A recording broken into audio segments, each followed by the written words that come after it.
And welcome to टेस्ट.com। टेस्ट.com में आप सभी का बहुत बहुत स्वागत है। टेस्ट.com के इस सीरीज में हम आपके लिए लेकर आएंगे कंप्यूटर से related basic to advance level की तैयारी हम इस सीरीज में करेंगे।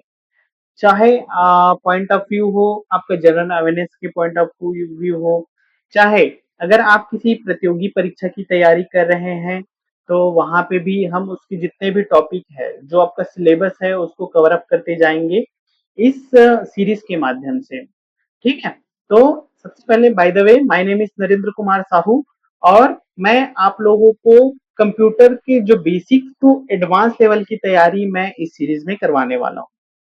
तो सबसे पहले तो मैं आप लोगों से निवेदन करना चाहूंगा कि आप हमारे टेस्ट.com चैनल को लाइक, शेयर और सब्सक्राइब जरूर करें और हो सके तो आप इस वीडियो को उन जरूरतमंद तक शेयर करें ताकि अगर किसी को लगे कि उसके लिए ये चीजें बेनिफिशियल हो सकता है तो वो भी इस जो हमारा जो मुहिम है ना, कि कंप्यूटर के बारे में अवेयरनेस फैलाना है और चीजें बहुत सारी चीजें आपका कंप्यूटर से रिलेटेड है या अन्य जैसे सब्जेक्ट जो प्रतियोगी परीक्षाओं की तैयारी के लिए आपका जो भी बेनिफिशियल जो सब्जेक्ट होने वाले हैं उसकी भी तैयारी हम इसमें कोर्स पैकेज और सारी चीजें हम एक टेस्ट.com चैनल के अंतर्गत हम तैयारी करवाएंगे और हमारे एजुकेटर और भी जुड़ेंगे आपके साथ डे बाय डे। तो आप लोग बिल्कुल इस चैनल को सब्सक्राइब करके रखेंगे और आगे जानकारी हम लोग एक एक करके कंप्यूटर टॉपिक के बारे में हम लोग चर्चा करते हैं। तो अब देरी नहीं करेंगे, हम कंप्यूटर का जो चैप्टर है हम क्या डिस्कस करेंगे इस वीडियो में। तो चलिए स्टार्ट करते हैं। इस कंप्यूटर की जो टॉपिक है ना, जो कंप्यूटर टॉपिक है उसमें हम लोग इस वीडियो में हम कंटेंट में क्या क्या डिस्कस करेंगे। सबसे पहले तो बेसिक ऑफ कंप्यूटर, ठीक है। तो आपको बेसिक ऑफ कंप्यूटर आपको जानना जरूरी है कि कंप्यूटर क्या होता है, कंप्यूटर वर्क कैसे करता है, सारी चीजें हम बेसिक्स ऑफ कंप्यूटर में जानेंगे। और दूसरा दूसरा टॉपिक हम डिस्कस करेंगे कंप्यूटर के हार्डवेयर के बारे में। कंप्यूटर का हार्डवेयर के बारे में चर्चा करेंगे जो सेकंड टॉपिक होने वाला है उसमें।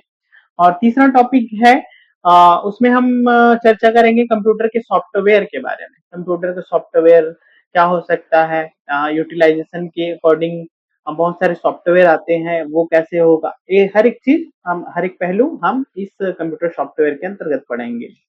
फोर्थ आपका पॉइंट होने वाला है, फोर्थ टॉपिक आपका होने वाला है कंप्यूटर के नेटवर्क के बारे में। कंप्यूटर नेटवर्क कैसे वर्क करता है, क्या नेटवर्क कितने प्रकार होते हैं, वो सारी चीजें भी हम कंप्यूटर नेटवर्क के अंतर्गत पढ़ेंगे। अब कंप्यूटर की सिक्योरिटी, हम कंप्यूटर है अभी तो डेफिनेटली कहीं ना कहीं थ्रेट होगा चीजें, तो आपको कंप्यूटर की सिक्योरिटी के बारे में भी हम ओवरव्यू इस वीडियो के माध्यम से लेंगे। कंप्यूटर का जो सिक्योरिटी है, क्या सिक्योरिटी जो स्टेप है हमको फॉलो करना चाहिए कि हमारा कंप्यूटर जो है सेफ रहे, ठीक है, उसमें भी हम चर्चा करेंगे। 6 पॉइंट होने वाला है इमर्जिंग ट्रेंड इन कंप्यूटिंग।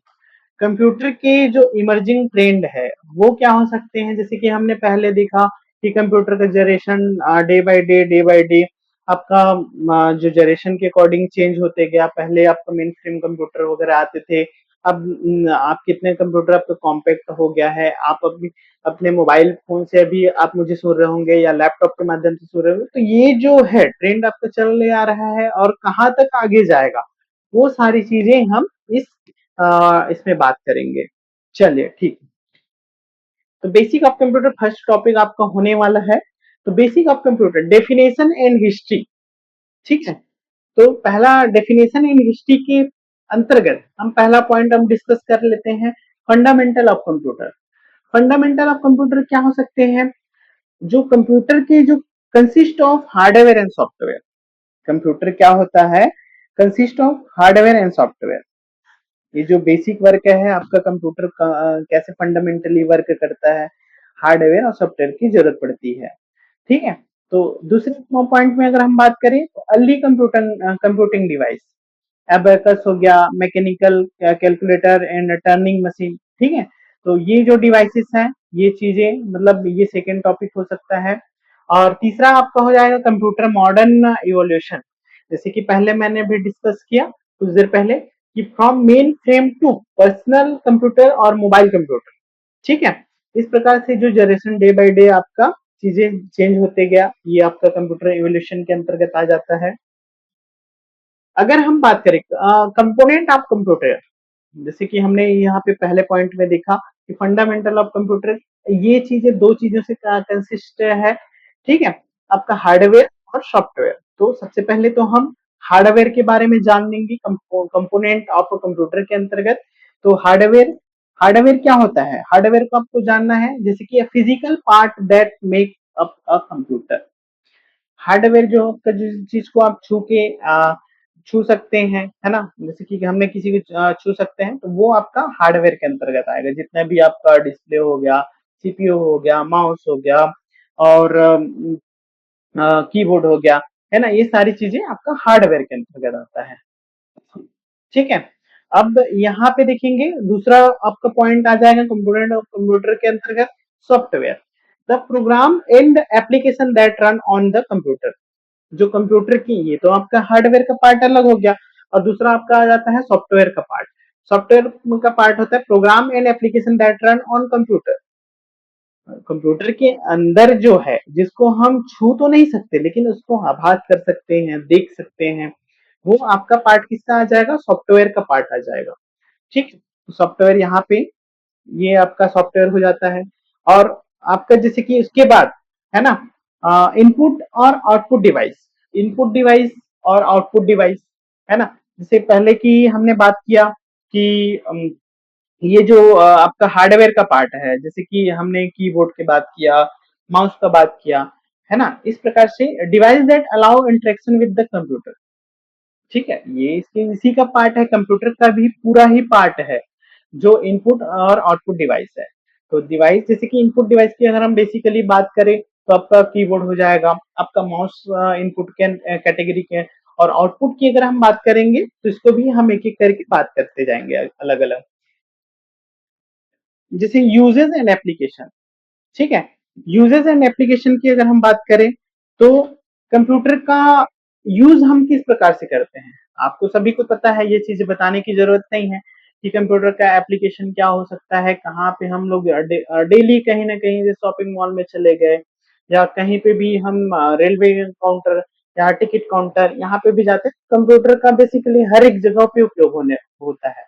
तो everyday task computer facilitate daily activity like communication, information access और प्रोडक्टिविटी, ठीक है। इस प्रकार से हम डे बाय डे इसको कंप्यूटर का उपयोग करते हैं। और दूसरा इंटरटेनमेंट के पर्पज से भी हम कंप्यूटर का उपयोग करते हैं। Computer enable multimedia experience, gaming and digital content consumption. जैसे कि आप अभी ये वीडियो देख पा रहे होंगे, तो ये डिजिटल कंटेंट कंजप्शन के अंतर्गत आएगा, ठीक है। कई ऐसे बच्चे रहते हैं, या आजकल जितने भी जनरेशन है वो गेमिंग के भी बहुत बड़े फैन हैं, तो गेमिंग के लिए भी हम इसका उपयोग करते हैं। मल्टीमीडिया एक्सपीरियंस, सारी चीजें आपका कंप्यूटर का यूसेज है। और स्पेशलाइज्ड एप्लीकेशन, जैसे कि computer power complex system in the field like science, engineering और हेल्थ केयर, तो इसके लिए स्पेशल जो एप्लीकेशन जो होते हैं, है ना, उसके काम के अकॉर्डिंग चीजों को कस्टमाइज किया जाता है, वो किसके अंतर्गत आ जाएगा, स्पेशलाइज्ड एप्लीकेशन के अंतर्गत हम इसको रखेंगे, या इसको जो विभाजित किया गया है इस प्रकार से। कंप्यूटर के हार्डवेयर के बारे में बात करेंगे, ये आपका सेकेंड टॉपिक होने वाला है, ठीक है। तो कंप्यूटर के हार्डवेयर, जैसे कि हमने पहले बात किया, इनपुट डिवाइस आपका क्या हो सकता है, keyboard, allow text and the command input. Input के लिए हम क्या उपयोग करते हैं, कीबोर्ड का उपयोग करते हैं, ठीक है, कीबोर्ड। ये सब आप देखे होंगे, कीबोर्ड आपका जिसमें बहुत सारे कीज होते हैं, वो आपका कीबोर्ड आ जाता है। जैसे कि आप कर्सर ये घुमा रहे हैं, जैसे कि ये आपका कर्सर आपको दिख रहा होगा, ये मैं ऑपरेट कर पा रहा हूँ माउस के अंतर्गत, ठीक है, माउस से ऑपरेट कर पा रहा हूँ। तो enable cursor control and and selection, selection के लिए या कर्सर कंट्रोल के लिए, या हमारे जो कमांड इनपुट है उसको हम माउस के थ्रू करते हैं, ठीक है। और आजकल तो बहुत सारे कंप्यूटर्स आ गए हैं जो कि आपका टच फैसिलिटी भी प्रोवाइड करते हैं, ठीक है? हम टच स्क्रीन के माध्यम से भी इंटरैक्ट कर सकते हैं, चीज़ों को इनपुट कर सकते हैं। जैसे कि एक उदाहरण आपका जैसे मोबाइल फ़ोन हो गया, तो हम उसको टच किए, फिर वो कमांड इनपुट हुआ, फिर आपका प्रोसेस होगा और उसके बाद आपको आउटपुट मिलता है। इस प्रकार से इनपुट डिवाइस की कैटेगरीज़ है। और आउटपुट डिवाइस की अगर हम बात करें, तो आउटपुट डिवाइस क्या-क्या हो सकते हैं? आपके मॉनिटर हो सकते हैं, ठीक है? और प्रिंटर हो सकते हैं, स्पीकर हो सकते हैं और जैसे कि display visual information from the computer. जो विजुअलाइजेशन आप सामने देखते हैं, वो चीज़ें किसके अंतर्गत आ जाता है? मॉनिटर जो आपका कौन-सा डिवाइस है? आउटपुट डिवाइस है, ठीक है? और प्रिंटर जैसे कि आपको हार्ड कॉपी में produce hard copies of the digital document. आपका जो आपको सॉफ्ट कॉपी पे कोई चीजें रखा हुआ है, उसको हम प्रिंटेड फॉर्म में अगर हम लेके आते हैं, तो वो किसके अंतर्गत आ जाता है? प्रिंटर के अंतर्गत प्रिंटर आ जाता है और ये जो है उसको डिवाइस है, ठीक है? और speaker convert digital audio signal. ये भी डिजिटल ऑडियो सिग्नल जो रहता है उसको किसमें कन्वर्ट करता है? साउंड में, जिससे आप आउटपुट मिलता है। जैसे आपको मेरी आवाज आ रही होगी, वो पहले तो आउटपुट सिग्नल जो रहता है, डिजिटल ऑडियो सिग्नल जो रहता है, उसको कन्वर्ट किस में करता है? साउंड के फॉर्म में। तो ये आपका स्पीकर भी आपका आउटपुट डिवाइस के अंतर्गत आ जाएगा। और जैसे कि हम कभी मोबाइल फोन लेने गए या कंप्यूटर लेने गए, तो सबसे बेस्ट पार्ट होता है और जो इम्पोर्टेंट फैक्टर होते हैं, वो आपका रहता है एसएसडी। मेरे को यार इतना सारा डॉक्यूमेंट फाइल करके रखना है या चीजें स्टोर करके रखना है, तो उसके लिए आपको क्या करना होता है कि डिजिटल स्टेट, जैसे एसएसडी, भैया मेरे को कंप्यूटर सामने वाला भैया बोलेगा कितना एसएसडी है, इतना हार्ड डिस्क है, वो सारी चीजें फैक्टर है जो कंप्यूटर की, ठीक है? तो इसको भी हम कैटेगराइज कर सकते हैं। जैसे सॉलिड स्टेट ड्राइव्स, एसएसडी जिसे बोलते हैं, solid state drives offer faster access and transfer speed compare to traditional hard disk drive. ठीक है? आपका जो हार्ड डिस्क ड्राइव है, इससे क्या है, जो इसका जो एक्सेस है, हम एसएसडी के थ्रू, अगर आपके एसएसडी लगा हुआ है, तो हम चीजों को जल्दी से जल्दी faster than the hard disk, इससे ज्यादा स्पीड से हम चीजों को कर पाते हैं, ठीक है? तो ये आपका हो जाएगा एसएसडी। और हार्ड डिस्क ड्राइव जैसे एचडीज बोलते हैं, और provide large storage capacity at a lower cost per gigabyte. ये एज कंपेयर इसके हार्ड डिस्क जो है उसके कम लोअर कॉस्ट पे आपको मिल जाएगा। तो ठीक है, तो इस प्रकार से हार्ड डिस्क होते हैं कि 500 जीबी का लगवाना है या 1 टीबी का लगवाना है। तो ये आपकी अकॉर्डिंगली, सॉरी, ये आपके जितने भी है ना, रिक्वायरमेंट के हिसाब से आप अपना हार्ड डिस्क लगवाते हैं, ठीक। और तीसरा कैटेगरी इसमें आ सकता है स्टोरेज डिवाइस के अंतर्गत ऑप्टिकल डिस्क, जो आप पहले जो देखते थे, जैसे सीडी हो गया, डीवीडी हो गया, ब्लू रे हो गया, offer portable and removable storage solution for the data backup and distribution. चलिए ठीक है, मेरे को कहीं कहीं पे डाटा को ट्रांसफर करना है ना? उस चीज के लिए मेरे को क्या, किस चीज की जरूरत पड़ेगी? सीडी, डीवीडी, है ना? इस प्रकार से चीजें अब तो आजकल पेन ड्राइव का युग आ गया है, तो ये चीजें थोड़ा सा दिन डे बाय डे इसका यूटिलाइजेशन कम होने लग गया है। नहीं तो पहले डाटा ट्रांसफर के लिए या स्टोरेज के लिए सारी चीजें सीडी डीवीडी का उपयोग किया जाता था। चलिए ठीक है, तो हमने तो ये बात किया, जितने भी है आउटपुट डिवाइस बात किया, स्टोरेज डिवाइस की बात कर लिए। अब हम आते हैं कंप्यूटर के सॉफ्टवेयर के बारे में। जो आपका तीसरा पॉइंट होने वाला है, हम कंप्यूटर के सॉफ्टवेयर के बारे में डिस्कस करेंगे। ऑपरेटिंग सिस्टम, ठीक है? कंप्यूटर के सॉफ्टवेयर के अंतर्गत जैसे ऑपरेटिंग सिस्टम हो गया, फंडामेंटल सॉफ्टवेयर हो सकते हैं, मल्टीटास्किंग कैपेबिलिटीज हो सकते हैं, डाइवर्स इकोसिस्टम हो सकते हैं। तो इस प्रकार से इसको अलग अलग कैटेगरी में रखा गया है। जैसे कि सॉफ्टवेयर है, तो आपकी जरूरत के हिसाब से या आप कौन से काम के लिए आप सॉफ्टवेयर सॉफ्टवेयर डेवलप करना चाहते हैं, वो सारी चीजें फैक्टर भी डिपेंड करता है। तो मैंने manage hardware resources and provide user interface. अभी आप बहुत सारे एप्लीकेशन आपके मोबाइल पे यूज करते हैं या लैपटॉप में यूज करते हैं, तो ये फंडामेंटल सॉफ्टवेयर होते हैं, उसको आप डे बाय डे आप यूज करते हैं। और जैसे सेकंड आप कैटेगराइज कर सकते हैं मल्टीटास्किंग कैपेबिलिटी में, allow running multiple application concurrently. ठीक है, एक साथ हम बहुत सारे एप्लीकेशन को रन करते हैं, रनिंग मल्टीपल एप्लीकेशन को एक साथ है, ठीक है? तो ये आपका मल्टीटास्किंग कैपेबिलिटीज के अंतर्गत को भी ऑपरेटिंग सिस्टम के अंतर्गत ये चीजें आ जाएगा। और डाइवर्स इकोसिस्टम, जैसे कि अलग अलग ऑपरेटिंग सिस्टम है, ठीक है, तो उसको जैसे कि हम कोई विंडो यूज कर रहा होगा, कोई मैक ऑपरेटिंग सिस्टम यूज करता होगा, कोई लिनक्स और मोबाइल ऑपरेटिंग सिस्टम, ठीक है। तो इस प्रकार से अलग अलग कैटेगरी इसको डाइवर्स इकोसिस्टम के अंतर्गत रखा गया है, ठीक।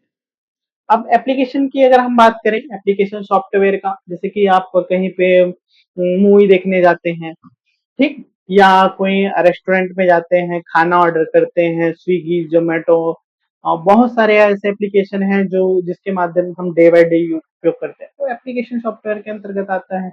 enhance user productivity, specialized program that assist user in the completing the specific task के लिए जो आपका एप्लीकेशन सॉफ्टवेयर है वो डेवलप करा जाता है यूजर प्रोडक्टिविटी के लिए, ठीक है। Streamline workflow, software application automate and optimise various business process, ठीक।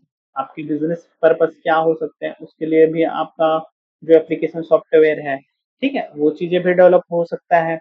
डाइवर्स फंक्शनैलिटी, जैसे कि include word processor, spreadsheet, database, multimedia tool and many more.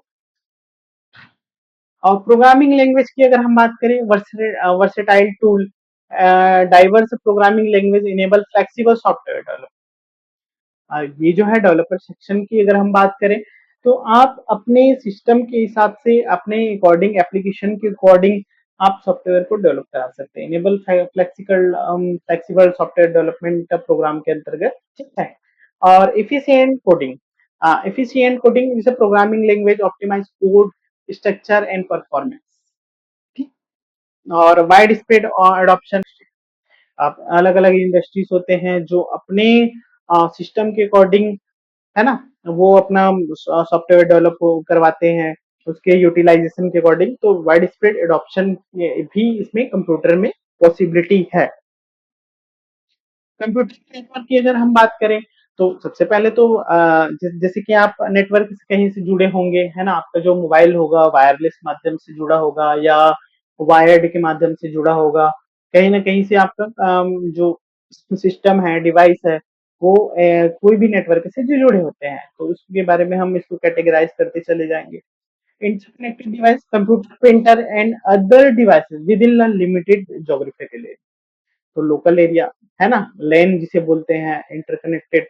और पहला इसमें हो जाएगा इंटरकनेक्टेड डिवाइस के अंतर्गत। और shared resources, efficient data and resource sharing among the connected device. और improve the collaboration, enable seamless communication and team work within an organisation. जैसे कि लैन जो रहता है ना, इसके जैसे सिक्योरिटी एसएप जो बोलते हैं, जो ऑर्गेनाइज जो रहते हैं वो अपना एक लोकल नेटवर्क बना लिए, जो अपना ऑर्गेनाइजेशन टू ऑर्गेनाइजेशन चीजों को ट्रांसफर करना है, वो सारी चीजें इसमें भी पॉसिबिलिटी है। वाइड एरिया नेटवर्क की अगर हम बात करें, तो जैसे ग्लोबल कनेक्टिविटी जो रहता है, enable communication across the large geographical area, जो ग्लोबल कनेक्टिविटी है जिसे वेन बोलते हैं, हमने पहले अभी लैन की बात किया, अब वेन की बात करते हैं। तो इसी प्रकार से डाइवर्स इंफ्रास्ट्रक्चर, ये उसका सेकंड कैटेगराइज कर सकते हैं। Utilise various technology like lease line, satellite या फाइबर ऑप्टिक्स, ये सारी चीजें आपका डाइवर्स इंफ्रास्ट्रक्चर के अंतर्गत इसको रखा गया है। और इसकी अगर हम बात करें, तो सेंट्रलाइज्ड जो required coordination multiple service provider, ठीक है, ये जो सेंट्रलाइज्ड मैनेजमेंट सिस्टम है, जो वाइड एरिया नेटवर्क, फिर क्या होता है, बड़ी बड़ी कंपनी है, पहले वाइड एरिया नेटवर्क से ले लिए, फिर उसके बाद चीजें डिस्ट्रीब्यूट करते हैं लोकल एरिया नेटवर्क के तक, तो वो चीजें यहाँ से required coordination among the multiple service provider को दे दिए, फिर वो सर्विस प्रोवाइडर आपके घर तक, आपके मोबाइल फोन तक चीजें पहुंचाता है। Internet in the world wide, ठीक है, तो इंटरनेट के माध्यम से आप सभी डेली यूज करते हैं, तो global interaction world wide network के माध्यम से इंटरकनेक्टेड कंप्यूटर को इंटरकनेक्टेड करके जो डाटा शेयरिंग है, और ये चीजें बहुत ही स्पीडली होते जा रहा है इंटरनेट के माध्यम से। Hyperlink web pages, access information through the web browser के अंतर्गत हम डेली बहुत सारी चीज़ों को सर्च करते हैं, अपने ज़रूरत के हिसाब से हम हर एक चीज़ को वेब ब्राउज़र के माध्यम से हम सर्च करते हैं, फाइंड करते हैं इसी प्रकार से, ठीक है? Ubiquitous connectivity enable access to online resources. Enable access to online resources, जो जितने भी ऑनलाइन रिसोर्सेज हैं उसको एक्सेस कर पाते हैं इसके माध्यम से। अब बात करेंगे कंप्यूटर सिक्योरिटी की, ठीक है? तो कंप्यूटर सिक्योरिटी, जैसे कि आपका कंप्यूटर है तो डेफिनेटली ये बात तो है कि आपका थ्रेड भी हो सकता है, चीजें मतलब कहने का मतलब जितने भी मालवेयर अटैक होते हैं, साइबर अटैक होते हैं, वो सारी चीजें हम यहाँ पे डिस्कस कर लेते हैं, क्या क्या आपके थ्रेट हो सकते हैं। तो मालवेयर अटैक, इसको पहला पॉइंट अपन डिस्कस कर लेते हैं। मालवेयर अटैक जो वायरस होते हैं, वॉर्म्स होते हैं and Trojan that the compromise system security. आपकी जो सिस्टम जो आपका बना हुआ है, आपका हार्डवेयर है, सॉफ्टवेयर है, तो ये जितने भी वायरस है ना, इसके माध्यम से आपकी जो सिस्टम है अच्छे से चल रहा है, तो आपका सिस्टम स्लो हो जाएगा, या आपका जो हैकिंग का जो आजकल जो ट्रेंड पे चल रहा है चीजें, तो वहां से भी आपको थ्रेट है, तो थ्रेट से बचने का भी उपाय हम आगे डिस्कस कर लेंगे। Network vulnerabilities, weakness in network protocol and configuration, ठीक है? तो ये एक कारण हो सकती है जो वीकने, जैसे नेटवर्क के सिस्टम से आपका जुड़ा है, एकदम लो पुअर नेटवर्क आ रहा है, तो उस टाइम पे अगर आप कहीं पे ब्राउजिंग कर रहे हैं तो चीजें थोड़ा सा आपके लिए कॉम्प्लिकेटेड हो सकता है अटैक का, मालवेयर अटैक का। और ह्यूमन एरर, जैसे accidental data breaches and poor password management. तो पासवर्ड मैनेजमेंट के लिए आपको बहुत जरूरी ये चीज हो जाता है कि आप पासवर्ड जो है आप अच्छा स्ट्रॉन्ग पासवर्ड रखें, जिससे कि आपका जो डाटा है वो आपका बच सके, है ना? तो इसमें थोड़ा सा चीजें, अगर आप आसान पासवर्ड रहेंगे तो लोगों को पता चल जाता है कि किस प्रकार से वो गेस करके जान जाएंगे ऐसा टाइप से। तो ऐसा नहीं होना चाहिए, आपका पासवर्ड जो है एकदम सॉलिड होना चाहिए। साइबर सिक्योरिटी मेजर्स, ठीक है? अब हमने देखा कि यहाँ पे थ्रेट तो है, अब उसका जो एक क्या मेजर हो सकते हैं, उस पे अपन डिस्कस कर लेते हैं। सिक्योर पासवर्ड, जैसे मैंने पहले अभी डिस्कस किया कि implement strong password, unique password for all account, अलग अलग अकाउंट्स के लिए अलग अलग पासवर्ड आप बना के रखें। ये आपके साइबर सिक्योरिटी मेजर है। एंटीवायरस प्रोटेक्शन, बहुत से आपके एप्लीकेशंस आते हैं जो कि आपका सिक्योरिटी के लिए एंटीवायरस प्रोटेक्शन सॉफ्टवेयर आते हैं, उसका आप यूज करते हैं, करेंगे तो आप उस चीज से बच पाएंगे। Regularly update in scan system for malware, ठीक? तो इसको आपको रेगुलरली स्कैन करना है, या ऑटो स्कैन का ऑप्शन आप इनेबल कर देंगे तो वो चीजें आपका ऑटोमेटिकली आपका स्कैन करके अपने जितने भी वायरस है, थ्रेट है, उसको दूर कर देंगे। Network firewall, establish robust firewall configuration to monitor traffic. जो फायरवॉल है, जैसे फेंसिंग की अगर हम बात करें, तो ये जो फायरवॉल है एक फेंसिंग के तरीके से काम करता है। जितने भी नेटवर्क है उसमें जो थ्रेट है, जो वायरस है, उसको हमारे सिस्टम तक नहीं आने देता है, वो एक फायरवॉल हो गया। इथिकल कंसिडरेशन, ठीक है? इथिकल कंसिडरेशन की अगर हम बात करें इस टॉपिक के अंतर्गत, तो protecting privacy, balancing security and user privacy, ये भी बहुत जरूरी है। Responsible disclosure, reporting the vulnerability to vendor, और ethical hacking, using ethical hacking के अंतर्गत ये चीजें आता है। तो यहाँ पे हम एक बार डिस्कस किए ये सारी चीजें इथिकल कंसिडरेशन के लिए। और इमर्जिंग ट्रेंड इन कंप्यूटर, और इमर्जिंग ट्रेंड मतलब क्या आपका इमर्जिंग आने वाले फ्यूचर के लिए क्या आपके ट्रेंड हो सकते हैं कंप्यूटिंग के, जो कंप्यूटर के जो जनरेशन जो चले आ रहे हैं उसमें। तो इसमें आर्टिफिशियल इंटेलिजेंस है, ठीक है? आजकल आपका जितने भी चीजें आप वीडियो देख पा रहे होंगे, तो उसमें आर्टिफिशियल इंटेलिजेंस का आपका बहुत ही ज्यादा उपयोगी है लोगों के लिए, जो काम है उसको आसान कर देता है आर्टिफिशियल इंटेलिजेंस। तो इस प्रकार से आपका जो सिस्टम बदलते आ रहा है, अब आपका जमाना है आर्टिफिशियल इंटेलिजेंस का, और आने वाले समय में स्किल बेस्ड जो चीजें हैं, आर्टिफिशियल इंटेलिजेंस अगर आपको यूज करते हैं तो आपका जो जॉब पर्पस के लिए या डेली आप उपयोग करते हैं, तो आपका जो काम है वो आर्टिफिशियल इंटेलिजेंस से बहुत ही आसान हो जाएगा। एडवांसमेंट इन मशीन लर्निंग, ठीक है? तो आपका मशीन लर्निंग के माध्यम से rapid progress in deep learning algorithm and increased computing power. आपका जो प्रोग्रेस है ना, डीप लर्निंग के माध्यम से, मशीन लर्निंग के माध्यम से, वही मैंने बताया कि चीजें आसान होते जा रहा है। Intelligent automation, automation repetitive task and decision making process using AI. AI के माध्यम से आपका जो डिसीजन मेकिंग है, आपका जो चीजें कहीं पे आप फंस रहे हैं तो अगर किसी को डाउट है तो आप आर्टिफिशियल इंटेलिजेंस के माध्यम से, जैसे कि आपका चैट जीपीटी हो गया, तो वहां से आप अपना सॉल्यूशन आप प्राप्त कर सकते हैं इस प्रकार से। Natural language processing, improve understanding and generation human language by computer. ये जो है आपकी भाषाएं भी, आपका मशीन जो है आपकी भाषाएं भी समझने लग गया है। ये ठीक है, तो इस चीज को भी ये नेचुरल लैंग्वेज प्रोसेसिंग के अंतर्गत रखा जा सकता है। क्लाउड कंप्यूटिंग, ठीक है, अगला टॉपिक हम बात करेंगे क्लाउड कंप्यूटिंग के बारे में। Scalable infrastructure, seamless access to the computing resources on demand. ठीक, अगर आपकी जरूरत के हिसाब से, जैसे कि सॉफ्टवेयर हमने बात किया, तो ये क्लाउड बेस्ड सिस्टम जो है आजकल बहुत ट्रेंड में चले आ रहा है। इंक्रीज्ड कोलेब्रेशन, ठीक है, enabling remote work and real time data sharing. जैसे कि हम तुरंत डाटा, जैसे कि पहले क्या होता था कि चिट्ठी पत्री ये सब चीज भेजा जाता था, लेकिन अभी क्या आपको डाटा शेयरिंग बहुत चीजें आसान हो गया है।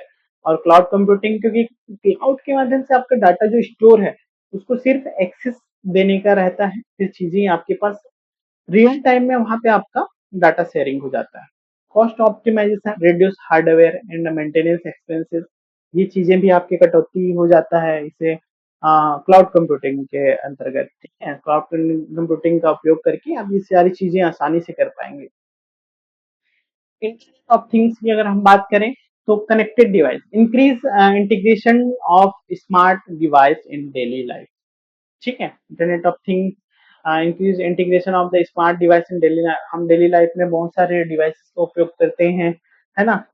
जैसे डेटा एनालिटिक्स, आने वाला जो जनरेशन डेटा एनालिटिक्स का है ना, तो उसका leveraging data drive inside in automation, automation चीजें चीजें ऑटोमेट होते जा रहा है डाटा एनालिटिक्स के माध्यम से। हमको किसी भी चीज के लिए डाटा एनालिटिक्स की जरूरत पड़ती है, तो हम डाटा को उसको पढ़ पाए, चीजों को समझ पाए, और ऑटोमेशन के लिए ये सारी चीजें बहुत जरूरी है। Edge computing, processing data closer to the source of real time decision. ठीक है, एज कंप्यूटिंग के अंतर्गत ये चीजें आ जाएगा कि processing data closer to the source for real time decision. Real time decision के लिए आपका एज कंप्यूटिंग का जो इंटरनेट ऑफ थिंग्स है उसके अंतर्गत ये चीजें आसान हो जाएगा। थैंक यू एवरीवन, आप सभी का बहुत बहुत धन्यवाद कि इतने टाइम तक आप मेरे साथ जुड़े रहें, और आगे भी हम कंप्यूटर से रिलेटेड चीजें डिस्कस करते जाएंगे, चीजों को आसान वे पे बात करेंगे। चाहे तो आप जनरल पर्सपेक्टिव से बात करें, चाहे आपका प्रतियोगी परीक्षा की, तो उसके सिलेबस को हम लोग कवर अप करते करते चलेंगे इस कंप्यूटर सेशन के माध्यम से। इसके अलावा आपको जो टेस्ट.com यूट्यूब चैनल है उसको सब्सक्राइब करके रखना है, क्योंकि इसमें आने वाले समय में डे बाय डे बहुत से ऐसे कोर्स लॉन्च होंगे जो आपके लिए बेनिफिशियल होने वाला है। तो आप उस चीज के लिए तो आप सब्सक्राइब करके रखें और ज्यादा से ज्यादा लोगों तक शेयर करें, ताकि हम आपको बेटर डिलीवर कर पाए हमारे टेस्ट.com चैनल के माध्यम से। और आपको एक काम और करना है, आपसे एक रिक्वेस्ट है कि जो हमारा टेस्ट.com का एप्लीकेशन है, मोबाइल एप्लीकेशन, आपको गूगल प्ले स्टोर पे भी मिल जाएगा और iOS पे भी अवेलेबल है। तो आप हमारी जो एप्लीकेशन है उसको आप डाउनलोड करें, और डाउनलोड करके रखेंगे, अपना लॉगिन करके रखेंगे, ताकि आपको जो कंटेंट है, जो आपको जरूरतें हैं, है ना, वो सारी चीजें इस टेस्ट.com मोबाइल एप्लीकेशन के माध्यम से डिलीवर किया जाएगा। बहुत बहुत धन्यवाद दोस्तों, thank you so much, God bless you all.